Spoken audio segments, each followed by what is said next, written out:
All right. Well, ladies and gentlemen, it's your boy Rome from CST. And today we have the pleasure of speaking with none other than, social media, MMA social media personality, color commentator, and even a combat sports fighter.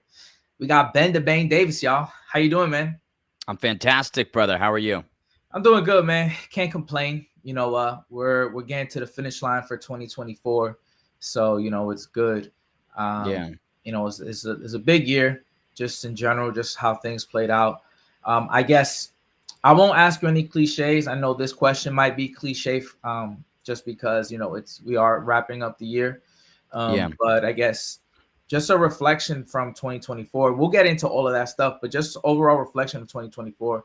I guess what do you say or how do you feel about everything that you've accomplished within this year?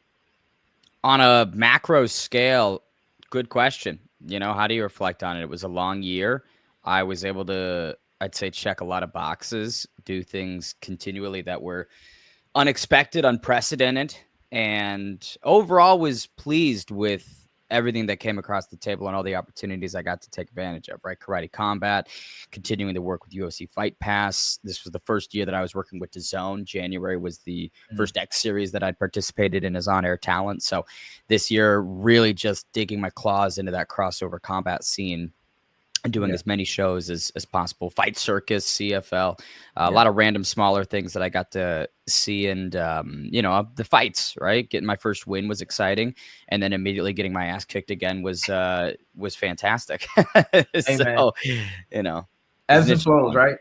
Yeah, it's peaks and valleys, and for me, Exactly. I think that it's great that the result, and I know a lot of people are going to disagree with me, and it gets thrown in my face frequently, but the results don't matter too much. I'm Mhm. not a fighter. I'm not someone that's going to be appearing on the Contender Series or ever sitting here going, man, the UFC title is my dream goal. That's what Yeah. is going to mean the world to me. No, Oh, absolutely. I'm I'm here for the promotion. I'm here to build the fight up. I'm here to have fun and create exciting moments, which I can still say I've done.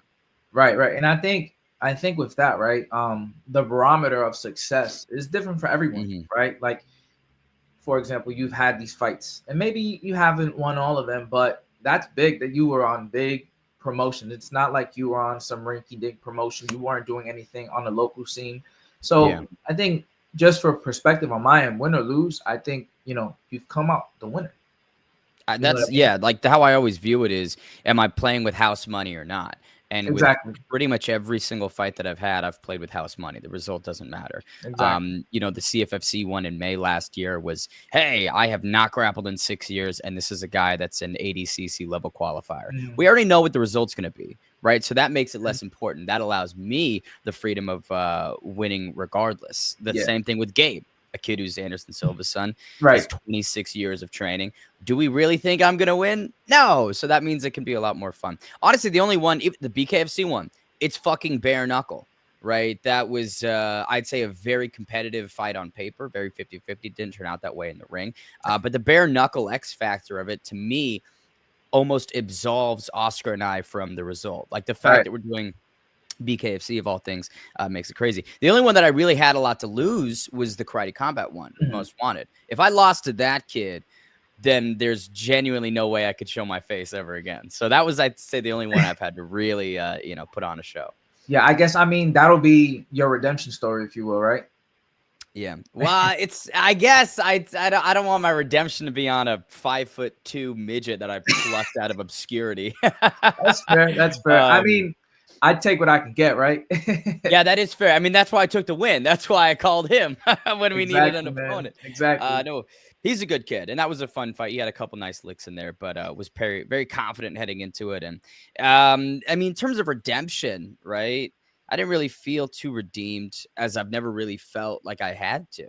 But I think for me, analyzing what would be next, I do want to go out with a win, which means I do have to unfortunately fight again. So for the people that aren't excited to see me back in there, bad news. Right. And you know what? Speaking of that grappling match, I think that's so I've always seen you on Twitter. We've had some Yeah. interactions, but I think when I gained not when I gain respect for you, but I would say like, man, like he's really about this. He's not just talking. He's not just a media personality. You know, he is in the trenches. Is when you did that grappling match, and I'm like, you know, that's big. And someone who trains combat sports as well. You know, it's hard to get in the gym and say, all right, physically and mentally, you're saying to yourself, oh, this is daunting. All right, well, I got to do it if I want to do these things. So I tip my hat to you, man, because again, these things aren't small. You know, these aren't small things, regardless of the level of talent, regardless of the level of competition. Maybe they have more experience than you have, but we know a lot of folks on social media. They talk a lot. They're couch coaches, if you will, but they've never laced up a pair of boots. They've never put on shin guards, a gi for that matter, whatever the case is. So I would just say all of that stuff is outside noise, and even the losses are wins, at least in my perspective, for the way, you know, for the opportunities that you've even gotten from there. Oh, for sure. And that almost makes it more funny, you know, continually getting these chances to compete on these increasing platforms, because I do not have the time to really train and I don't have the background that would really justify these types of opportunities relative to the other people that kind of get these, right? Lifelong martial artists, guys that have gotten competitive backgrounds, gone through amateurs in some discipline to some extent, and then they get a BKFC chance, and then they get a boxing opportunity or on CFFC. I mean, you don't see people on Fury Pro grappling shows that aren't grapplers, Right. you know? So Exactly again, it makes it quite funny to stick a guy like me in there. But I appreciate it. And I agree. I think that everybody loves to be critical. Everybody loves to have their own opinion, but there's such a difference between credibility and legitimacy. And 99% of these people fall on the opposite side of that line. Yeah, man. And again, I commend you on that. I guess moving on, like I said, I'm not gonna ask you any cliche questions. We're gonna keep going, but I do want to have some fun. But I am curious. You're on the road a lot. You are very busy, right? What, I guess for Ben, like, what's a normal day for you? Well, it's a tough one. I mean, normal day during a fight week, normal day when I'm thankfully have some time off, right? I mean, today I did absolutely nothing, which was quite rare. I cleaned the house. I got my ass kicked by Nick Diaz in UFC 5 for about an hour, and, and now we're here. I think I watched Rogue One as well earlier. So that's when I have time off, I really do prioritize the lack of action. I do really prioritize giving my body, my brain, the chance to just completely turn off. And that sometimes is annoying, where you sit here and at the end of the day, you're like, man, I wasn't really that productive or this or that. But like, that's an internal battle where I kind of have to stop myself to not always be on, not always be trying to check some box or get another fucking stoke in the fire, right? Sometimes you just need some time off, and no better time than December, I would say. Right, for those exactly. days. I mean, you're gonna be with family, holidays. Yeah, man. I think just it's a lot. It's a lot to take in, you know, especially with what you do. It's not an easy thing. You're all over the place. So I can just imagine just having a day or even 5 minutes to yourself. You know, that is a big deal, just because, again, like I said, you're all over the place. So I'm pretty sure you are exhausted most days. Yeah, it's tricky. You know, for instance, the last 2 weeks and change, we had APFC in Milwaukee, and then I went right from there to Miami for Mike Perry's Dirty Boxing, and then right from Miami to Qatar for X Series 19 Gibb versus Slim. And then I had, I think, 2 or 3 days, and then had to go do the MMA Awards in Vegas, and then from Vegas right to Richmond for APFC, and then Richmond back here to Phoenix. So yeah, it's again nonstop. It is nonstop. But like that's kind of the life that I've chosen, and made peace with it, and it's gonna be part of the game until I get to a certain level. And that's great, man. You know, I guess you're still a young guy, under 30. So I mean, stay as busy as possible.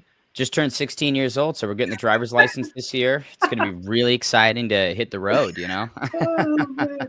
Hey, man. No, yeah, 25. I'm mid-20s. I'm in my mid-20s officially, which is scary. Man, 25 is a really good year. Honestly, that's like when Yeah. your whole life turns around and you can legally rent a car without paying young driver fees. Dude, that's such a big bonus that you just don't realize Yeah. at points. But I don't know. Hmm. It's always curious to me when someone was like, "Oh man, 29 is a tough year. 31, that's going to be where things go wrong."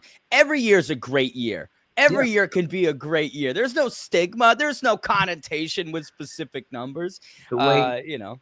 one of my mentors told me, any day above 6 feet is a blessing. Yeah. Yeah. Tell So that to kids in on the beaches that are digging 6 feet holes. They're gonna misunderstand that line. They're gonna go, "Well, I had a great time digging this hole, but now I am 6 feet down. So does that turn it into a bad day?" well, I guess it's perspective and where you are when you say it. Of course. But the whole traveling thing, right? Hmm.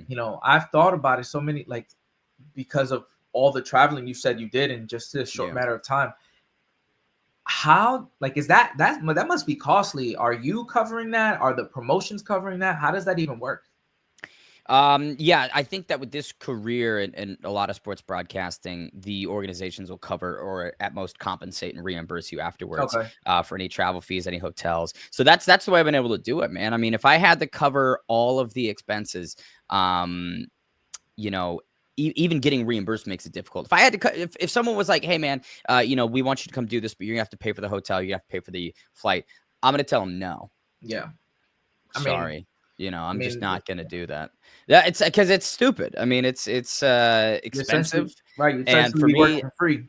yeah, and it's like I don't think I really try and I don't want to be a dick about things necessarily, Mhm. but if it's not worth it to me, then I'm probably not going to do it, right? If you're a show of a size that can't pay for airfare, can't pay for hotels for the on-air talent, then I'm sorry, but it's probably just not.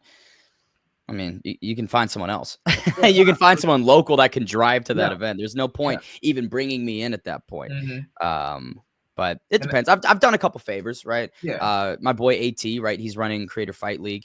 Mhm. I've gone out and done their last two shows, and that'll just be like a hey, I'll reimburse you on the back end, Yeah. which might be Well, 4 or 5 months. yeah. Well, I mean, and just regarding like the other promotions, you're Yeah. although MMA has a small space for media, your Hmm. profile has grown. I've seen you on the Ariel Hawani show with GC and New York Rick, Yeah. talking to them. I even seen you on so I watch everything, anything and everything in terms of podcasting. I've seen you on the Brennan Shaw Fight Companion. Yeah. And, this was funny, right? This is the funniest thing. So I wore a turtleneck just because I thought you were gonna wear a turtleneck, Yeah. but I'm like, whatever. But I wore it just for the occasion. I think one of the funniest things I've seen you do, is you had a turtleneck under a turtleneck, The two and I'm like, turtlenecks. what the hell is he doing? But it was entertaining, and it was just like, Yeah. I think it created a wow factor, or just like a what is he doing? Because everyone thought that when I was watching the Fight Companion, even me. So I'm sure everyone else who was watching it was saying the same thing. But I was like, this is hilarious. Yeah, no, dude. Well, so here's the thing: is I grew up. I was on an improv troupe for about 6 or 7 years. So when it comes to comedy and making the most of those types of moments, and always trying to add in some humor, it's just something that's in my DNA. And with that opportunity, they hit me up. I think a couple weeks beforehand, it was the Calabasas Fight Companion for Mhm. Poirier versus Gaethje too. And the morning that there is a longer story that involves my car getting locked in a construction site for an evening that is tied to this Brendan Schaub Fight Companion. But so I roll up, and the day of, I've got my I brought a couple turtlenecks, and I was like, it'd be funny. What if I just wore both? And at a certain point, took one off. So it was that. And then I also had this goal. I was like, what if I drink as many Modelos as possible on this Fight Companion? What if I set a record of most, Mm. most beer consumed? I think I had like 12 or 13 by the end of it. But Oh that my was a fun one. I was just out there the other day with Chin, Nick Davis, his producer, doing God. their podcast, and I ordered 23 hot dogs from Costco, and I had them in a bag. And so during the podcast, I would just continually pull out hot dog after You- hot dog. Now, Jesus Christ! But how many did you eat? Did you eat all of them? I took one bite of each, and then I built this little hot dog mountain next to me. So Oh, Mount Everest of the glizzies. Mount Dog, baby, Mount Dog. Because that's just how my brain works. I'm like, okay, I could do this and it can be an average fight companion, and I can just go on and have it be that. But all right, well, what ways can I maximize? What ways Mhm. can I layer on top? What ways can I make this better or funnier? And I just think there's always ample opportunity to do that, especially when it comes to like a podcasting space where there's really no rules. It's a sandbox that's as good or bad as Mhm. you make of it. Right, right. Yeah, I mean, I was entertained, so I'm sure everyone else was entertained. So keep doing that, Yeah. man. Keep being random. Like people like different. So you just doing things like that, it'll definitely keep engage more people to want to see what's next for Ben in regards of those antics. Oh Now, yeah. now, I want to get back to the whole fight stuff, right? So again, I commend you, man. I gotta give you your props. Like I said, I probably sound like a glazer, but I respect anyone in who is willing to do these kind of things. And like you said, you did the CFFC, the BKFC, karate combat, boxing, Gabe Silva. Now, I know these are different disciplines of Yeah. martial arts. So run me through that preparation. What does that look like? Is it different for every fight or is it the same, just changing up what you're training? Like what does that look like mentally? Yeah. So, mentally is a tricky one. I'll tell you about physically the prep, and then we'll get into the mental side of it. So Mhm, it's same atmosphere, right? AZ Combat down in Tempe, Arizona. I did a couple months there when I was at Arizona State, and so when I've had these opportunities pop up, I always ring my boys down there. mhm, Kevin Atividad, who fought 3 times inside the UFC, a couple of local pros that are really really solid. Tyrell Fortune, who was a Bellator heavyweight, now PFL heavyweight. It's yeah, a good gym, right? Good, stable, and that's an atmosphere I feel very comfortable in. Now, the problem with some of these fights is I have not had the most notice or uh, really structured training camp. So for Gabe, I had about a month's notice. oh, And I was on the road at that point in time. So that meant I had about 3 weeks to prep. And there's really not much you can do. I had yeah, never boxed before. He's obviously Anderson Silva's son. So, me and Seth Wheeler, who was coaching me for that camp, just did what we could. That's kind of what it boiled down to. Hitting pads, we got a little bit of sparring in, but certainly not enough. I actually did a week with Billy Quarantillo out in Tampa ahead of okay, the Gabe Silva fight. So I was doing a lot of rounds with his team, his pro and amateur crews, and they mhm, beat the fuck out of me. I kind of wish they held back a little bit, because then I yeah, came out of that week in Tampa and I was like, yeah, I'm going to get my ass kicked, dude. This is not going to be great. But the BKFC one was actually the best camp that I've had. And that's the one where it really felt like a lot of things were clicking. We had about 6 weeks. 2 of those weeks I had shows, so there was a little bit of interruption, but nothing too crazy. yeah, And I had about like 6 sessions of hard sparring that we got into. Nothing but rounds of light flowing with guys. A lot of pad sessions. Just felt good, man. I just felt really good in that BKFC camp. So like as time has progressed, I've been able to put things together a little bit more and find some more tools. But this is not how I would advise it. If you're a right, fighter or yeah, someone, you learn in between camps. You get mhm, better in between the fights, not during the right, camps. But that's the reality. yeah, I don't have the ability to be in the gym. yeah, So when I have these fights, that's the only time I get to train, which yeah, is very reverse. But yeah, I will say this: like if you put me versus the Bane Davis September 23rd of last year, I would beat the fuck out of that guy. I feel significantly sharper in all areas. That's honestly the only reason why the BKFC fight bums me is just because it wasn't mildly competitive. If I could have shown a couple of the tricks and tools, I would have been content with that. But that's just how life goes. when I heard, because I heard the fight, it was a while ago that the fight was announced, and I'm like, Mhm. this is interesting. One, because it's bare knuckle, but two, who was against. Because I Mhm. know that Oscar, he had a pro for a couple of years ago, I believe he had an He MMA fought in fight. Tough Enough, yeah, in Yeah, 2022. so I'm like, holy shit, this is gonna be crazy, because you've had fights. He had, I mean, from what my knowledge, he had one fight, so I'm like, yeah, this is gonna be wild. But I mean, nonetheless, man, that's the name of the game. Yeah, It's different for you because you're busy. You're on the road. So when you're getting these opportunities, you know, you have to, I guess your mental changes, excuse me. mhm. Because it's like, all right, I'm on media personality mode and then I have to switch to competitor mode. So I can just imagine like that shift. I don't know. See, not that I disagree necessarily, but I always view things as an entertainer. I Yeah. always view things as a showman, and Okay. both of the roles fit under that same umbrella. The mental shift is how can I go out here and be exciting? How can I put on a good show? And Mhm. thankfully, I don't think there's been a boring Ben the Bane Davis fight yet. We've No. avoided that. As well as possible.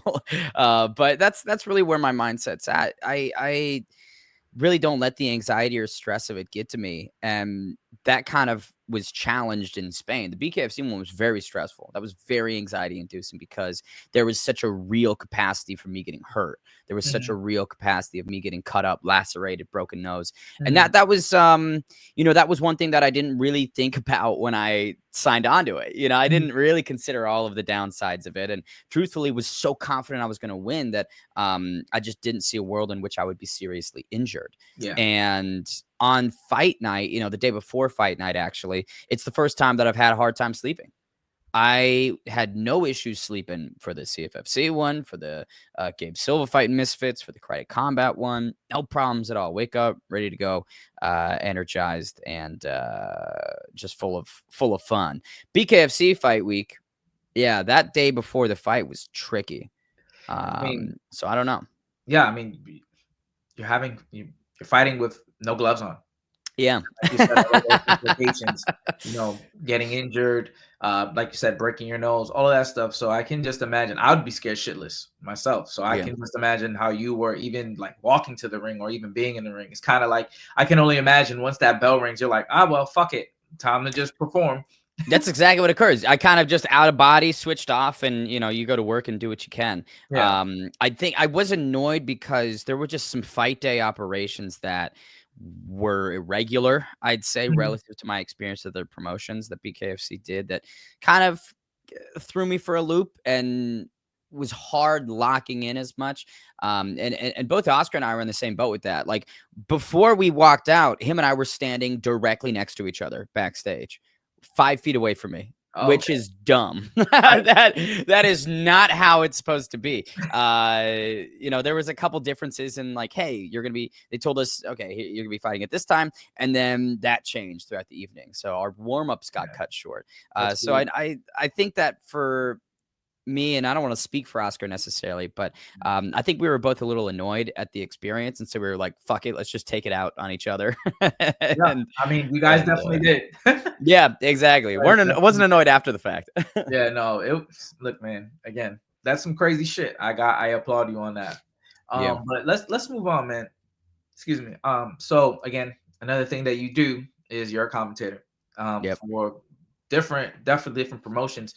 But throughout the years, we've seen many commentators, Mike Goldberg, John Anik, Michael Bisping, so many. I guess, do you have any inspirations? Do you I guess like look at different commentators? It doesn't even have to be Mm. within the MMA realm, but do you look at different commentators for inspiration or just like not advice, but more so of maybe I can take this person's style or a little bit of this person's style?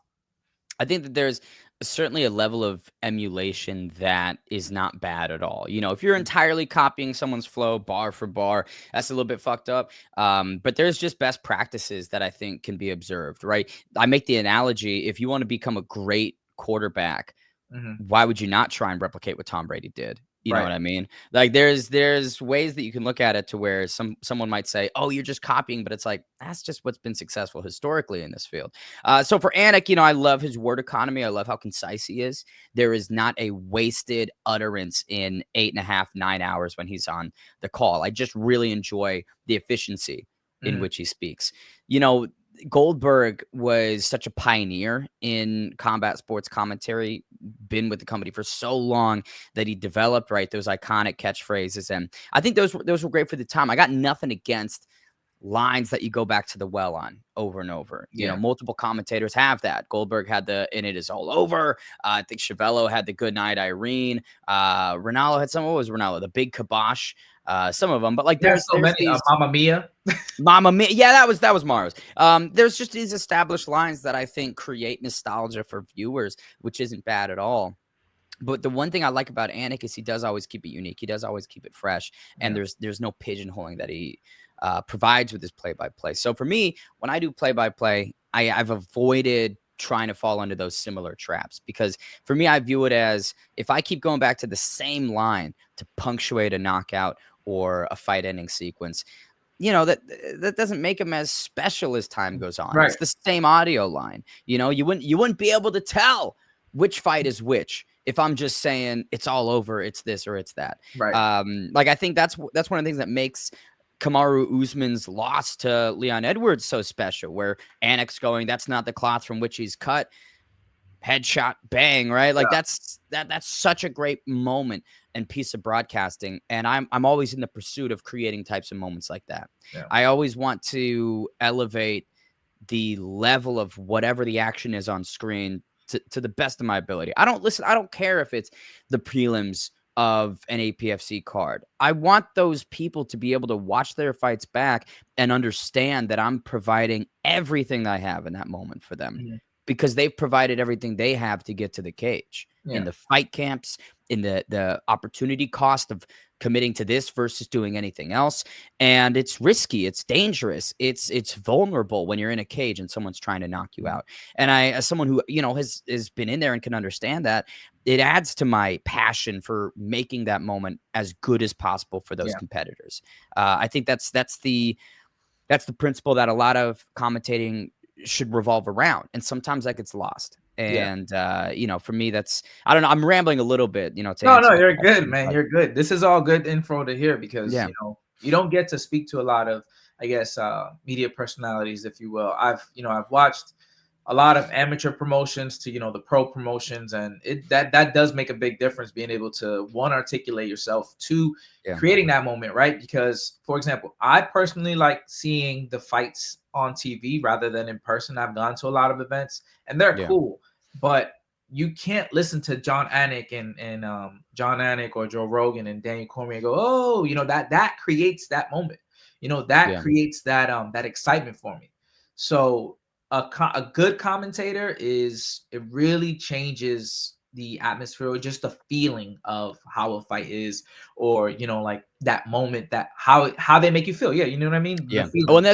and that's the thing, is a bad commentator can do the same, just in the reverse direction, right? If you Right, have bad commentary, the fight's unwatchable. You've just right. ruined what could be a fantastic scrap. And unfortunately, I've had the bad spot of being in those boots before, right? Not to shit on my man JJKSI and Mams Taylor at all, but when we're trying to do this Give versus Slim X Series 19 main event in Qatar, in the Lusail Sports Arena, this very lavish, nice, venue, and you've got two guys in the booth that are maybe operating with their own devices in mind and not really working with the rest of the team, that drags things down.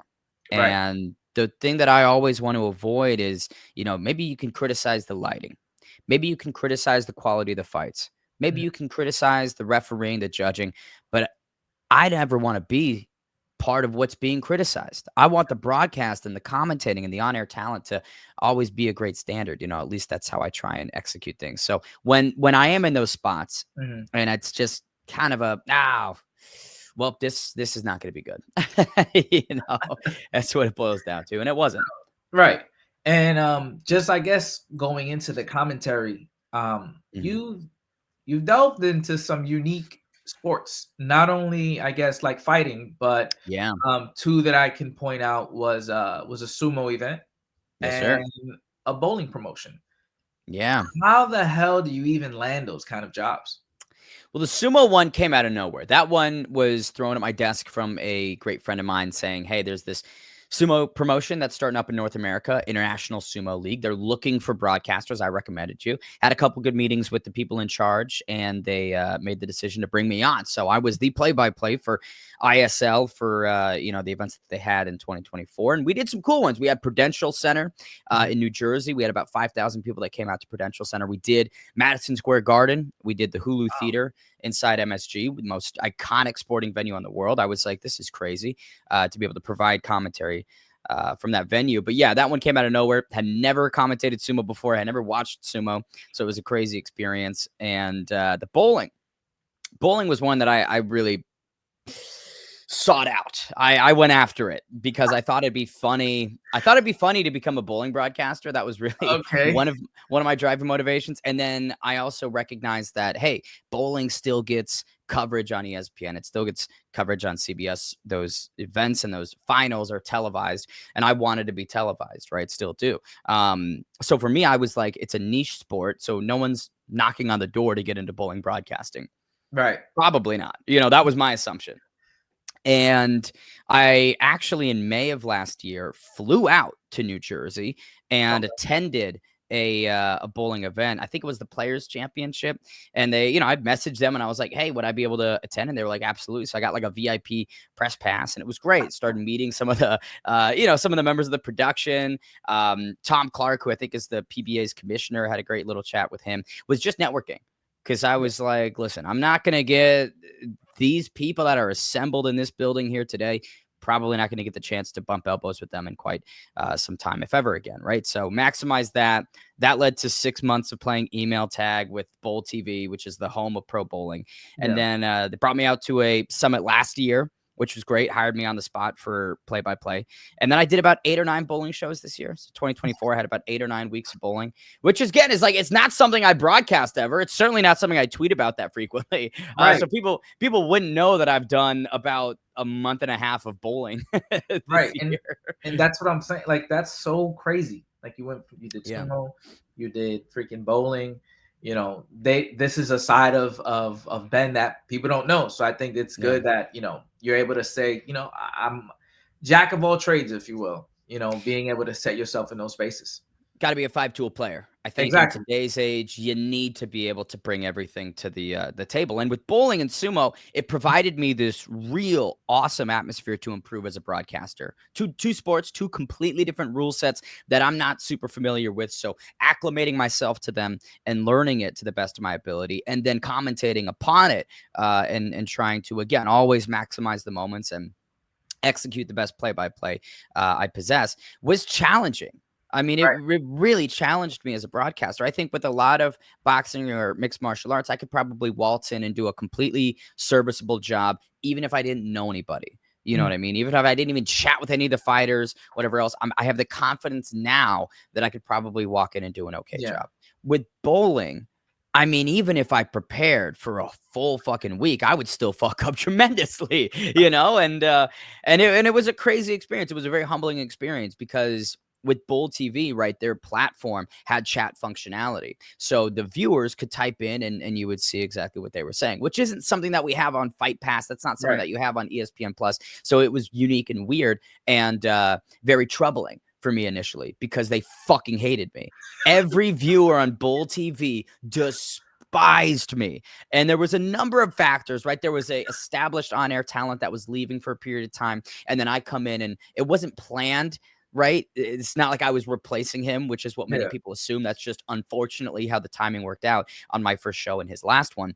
But they viewed me as this new guy coming in, taking Mike's spot. And it's like, we loved Mike. And then you tack on the fact that I don't know how to commentate bowling, which I didn't. I had never really watched bowling growing up, didn't know the scoring, wasn't familiar with the, players. It was tough. I was completely baptism by fire on that one. And for like the full week of my first event, every day it's just people shitting on me in the chat.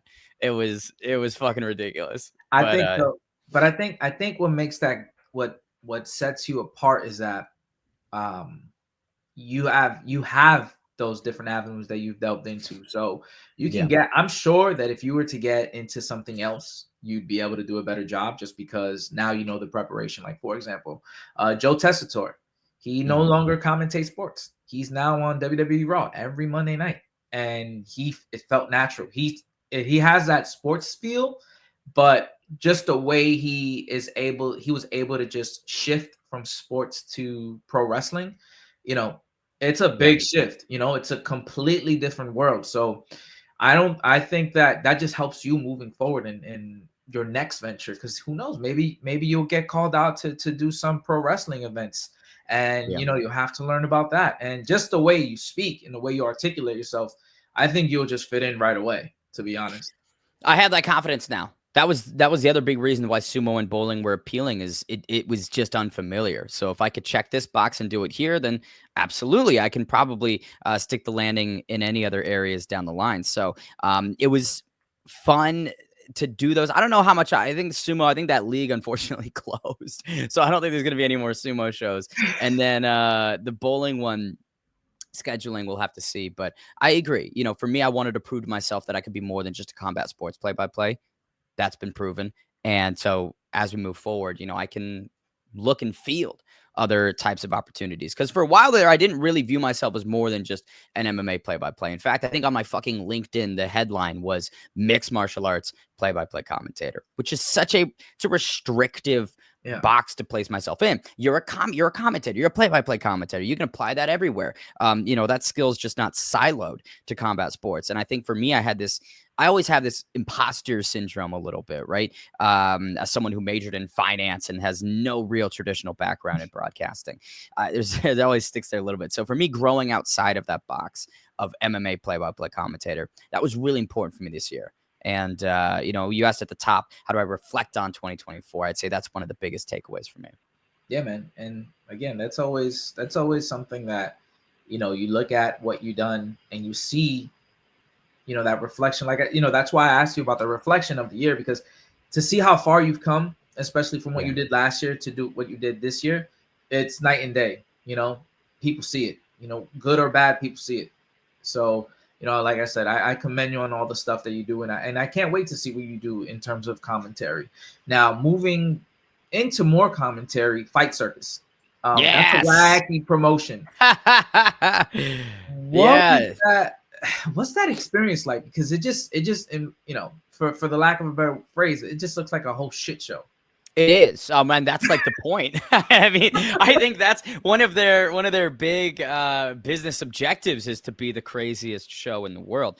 The first time I worked with Fight Circus was a week after I got knocked out by Gabe. They had reached out to me like the day after I got back from Newcastle and said, listen, we're having a show in Phuket in about 4 days. Would you want to come and we'll let you commentate? We'll cover everything. And I was like, fuck it, I'm concussed right now, but why not? I was free and didn't have anything going on. So went out there, met a lot of the people associated with Fight Circus, and had just a brilliant time. Like, it was a party environment. That week we had Felony Charles Bennett. If you know Crazy Horse, right, you're a true OG of combat sports. And Charles Bennett is, as advertised, the most insane person.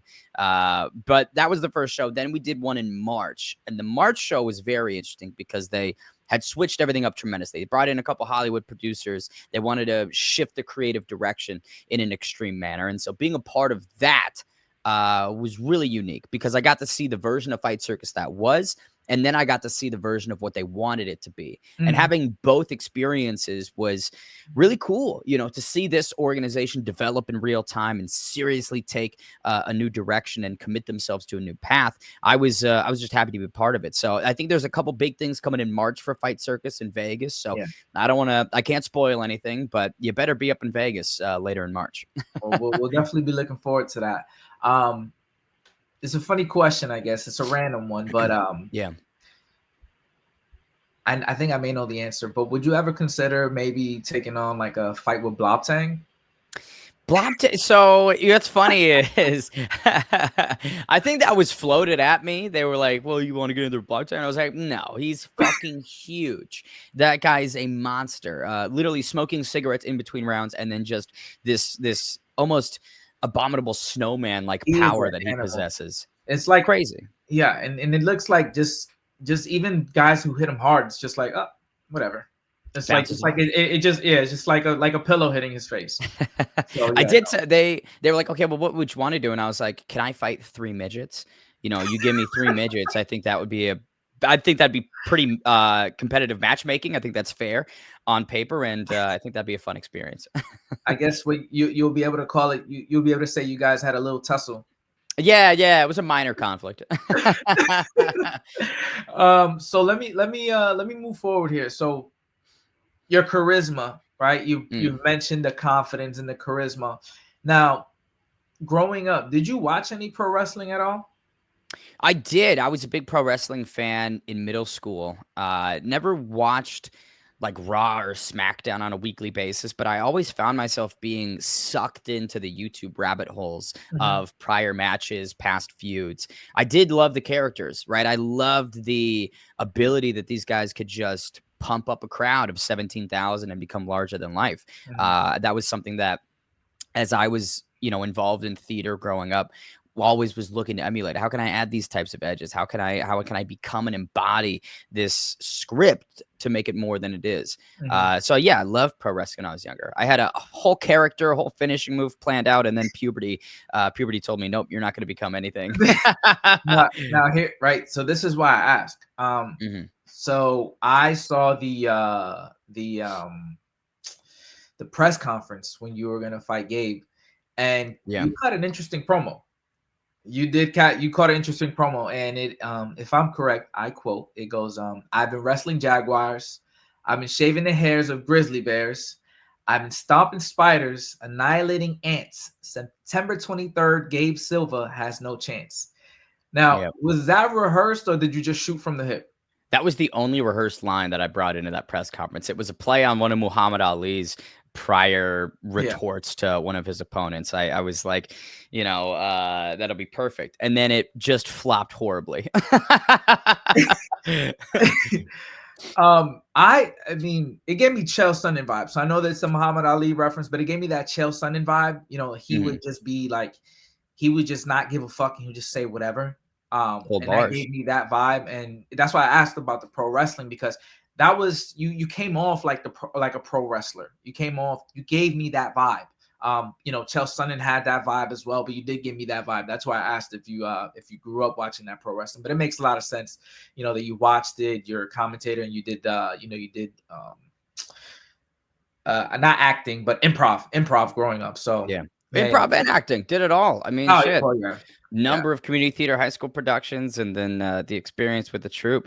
And I think when I was in those situations for the press conferences and on stage and all that, it's hard not to slip into a pro wrestler type Mhm. facade. In fact, especially with Misfits, like that's what we want. We want characters. We want more zany types of people. Right. Like Chase Damore fulfills every single entertainment checkbox you want during a fight week. He nails it to a T. He gets that. And if you watch Chase Damore, you can sort of get a little pro wrestler-esque, right? The heel that he plays. So I think pro wrestling, that type of persona is incredibly crucial and Yeah. something I obviously fix in here and there. Right.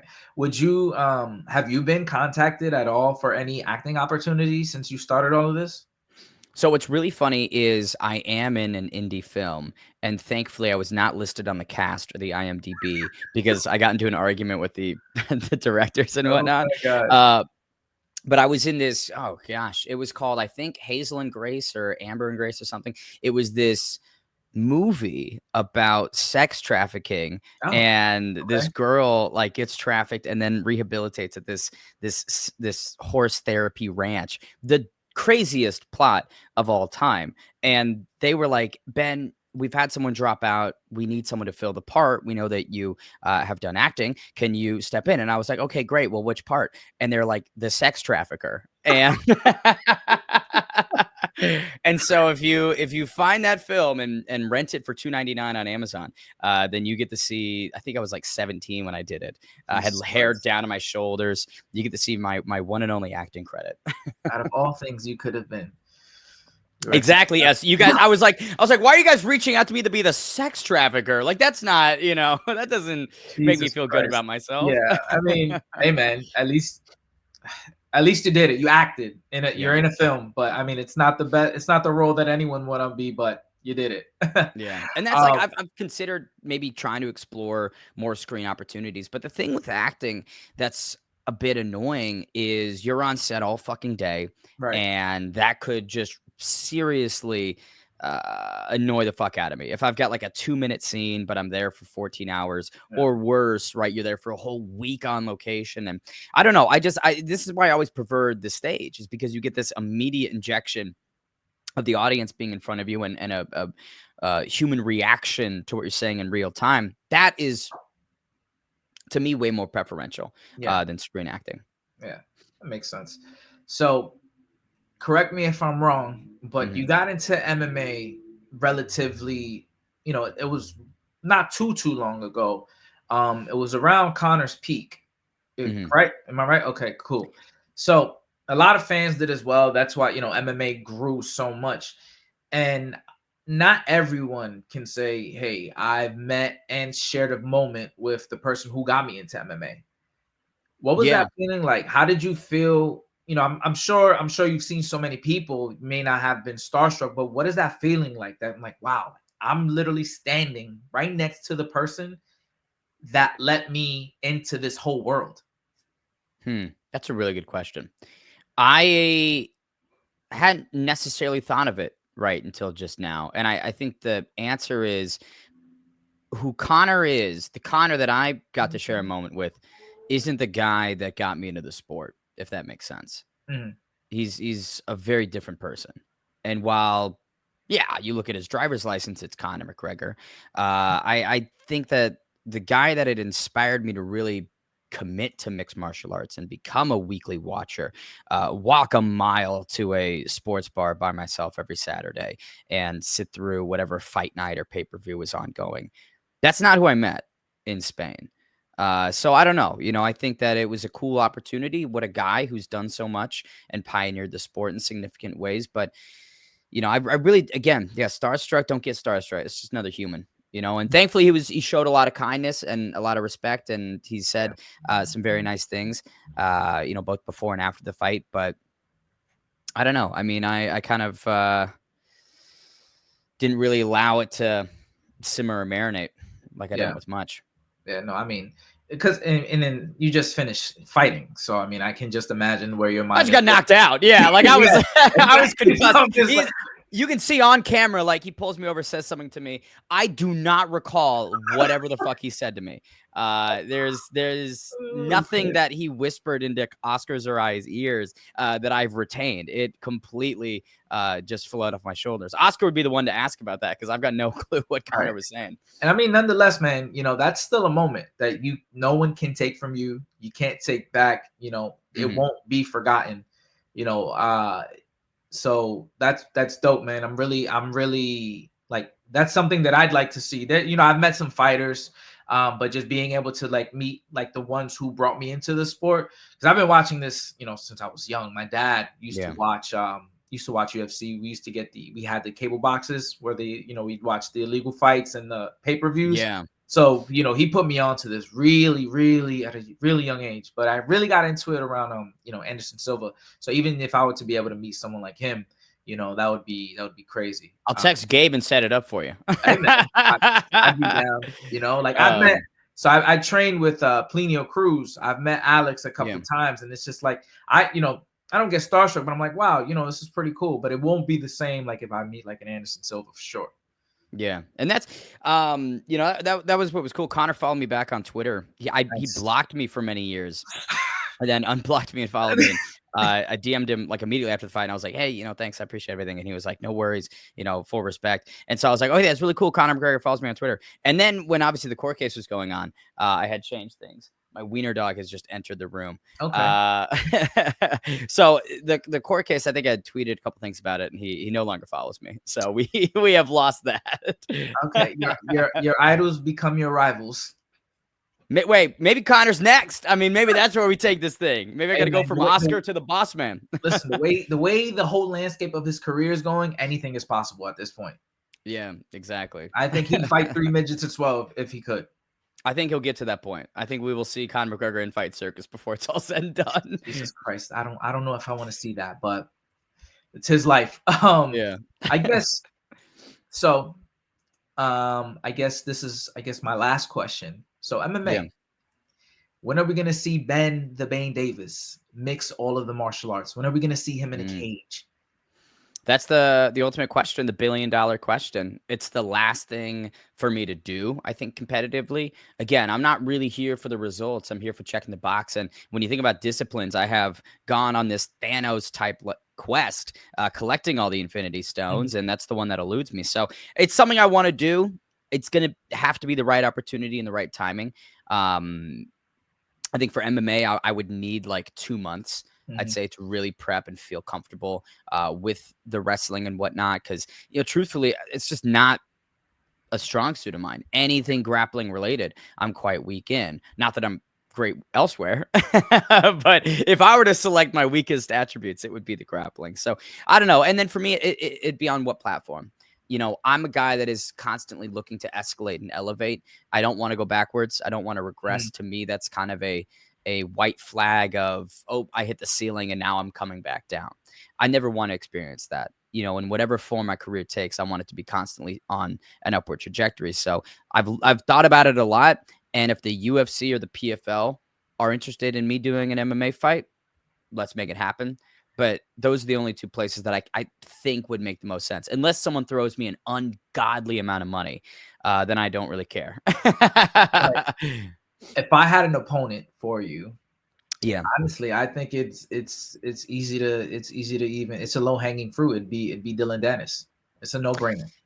I think with Dylan, here's the problem with Dylan is he would probably kill me if we did MMA. I think that his grappling, all he needs is for me to slip and fall on the canvas, which is probably what's going to happen. Dylan and I am like kickboxing or boxing. I'm really confident that I could beat him. Like one of my buddies was a sparring partner of his, so I've seen footage of him doing light rounds and whatnot. And then obviously we saw his fight against Logan Paul. He's nothing impressive on the feet. I genuinely feel that I'd beat him in a boxing match. But MMA, I don't know about that. The one opponent for MMA that I've really thought about is Mike Jackson.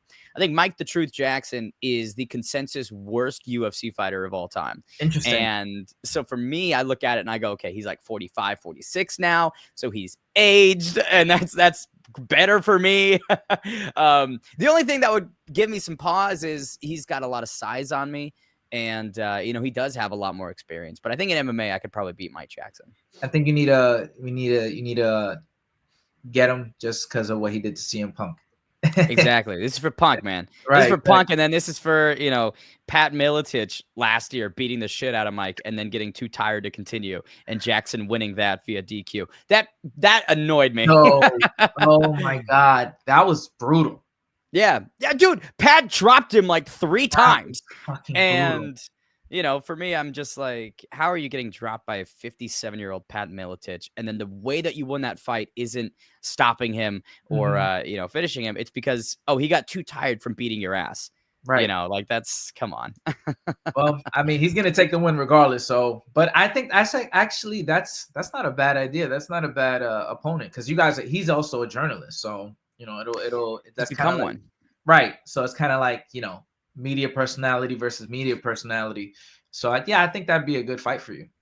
Maybe. I don't know. I hate the term media personality. I despise it. So what would you call yourself? So if next interview or someone else, what would you say? What's the best? I guess. What do we call Ben? I classify myself as a play-by-play commentator. That's how I view it. Play-by-play commentator. Yeah, that's my main box. I know a lot of people have called me a journalist, and that confuses me because I've never been one, and I've never pretended to be one. I've done media work, like I've pumped out articles and I've done interviews and all that, but like that, what I did in the beginning of my career was nothing more than just a average run-of-the-mill media member. But yeah, when people criticize me like, "Oh, you're a shitty journalist," I'm like, not even one of those. Well, I didn't mean you were a journalist, but I mean like in terms of like media personality, just what you do in the realm of social media and MMA.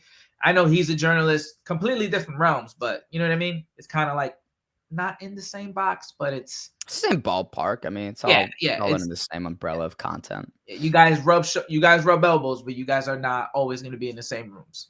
Yeah. In fact, I DM'd Mike and I wanted to set him up for the Karate Combat fight.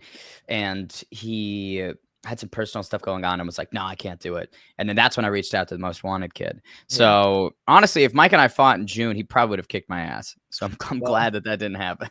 I mean, get ready for 2025. Call him out again. Let him know, look, man, there you go. I want the smoke. And then let him get older. Yeah, I want him at his oldest and weakest. Yep, when he has arthritis and he can't move, that's when you kick in. Jake Paul fighting Mike Tyson. That'll be your Jake Paul moment. Exactly. But Ben, look, man, thank you so much. It's it was a pleasure. It was I had a good time speaking with you, just getting to know you a little bit more. Is there anything you'd like to say to the public or your fans, if you will? Yeah, like I stated before, I'm a man of escalation, and for me, it's all about how can I kick things up a notch in 2025, and I've got some very exciting things on the table and work in the pipeline that I think will have people going, fuck, he's done it again. He's somehow found another level to take himself to, just by his own work ethic and bootstraps. So, if you think that 2024 was a peak, yeah, you're going to be sorely mistaken by the end of next year. Well, I'm sure I'll be watching it. I'll be looking for you. I'm sure everyone else will be looking for you. Ben, thank you again. This is Rome. This has been the Bane Davis signing out. Have a good night, everybody.